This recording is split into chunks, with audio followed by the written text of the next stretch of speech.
এই যে কাটা খাল, এই খালটা অনেক দূর থেকে এসেছে, অনেক দূর থেকে। আমরা পাখির কলতান শুনতে পাচ্ছি। এদিকে একটা স্রোতধারা, এদিকে একটা স্রোতধারা। এই খালের পানি মূলত শস্য খেতে ব্যবহার করা হয়। এখানে অনেকগুলো হিজল গাছ আছে। মজার ব্যাপার, আজকে এখানে ঢোকার পর থেকে এই হিজল গাছগুলো চোখে পড়ছে। এই খালের পাশেও হিজল গাছগুলো আছে। এখানে বাঁশ আছে, এই এলাকার বাঁশ অনেক জনপ্রিয়, এখানে প্রচুর বাঁশ হয়।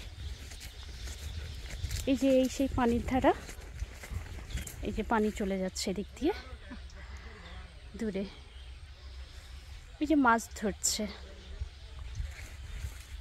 এখানে একটা সুইচোড়া পাখি, আমি পাখিটা একটু জুম করে দেখাই। এই যে সুইচোড়া পাখি, পাখিরা উঠছে।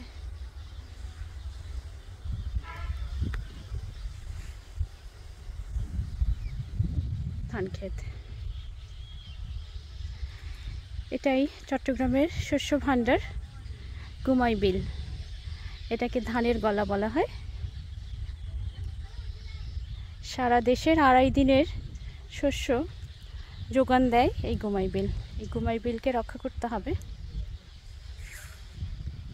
সুইচোড়াটা আমি অনেকক্ষণ খেয়াল করছি, ঘুরে ঘুরে পোকা খেয়ে এসে এই ডালের মধ্যে বসছে।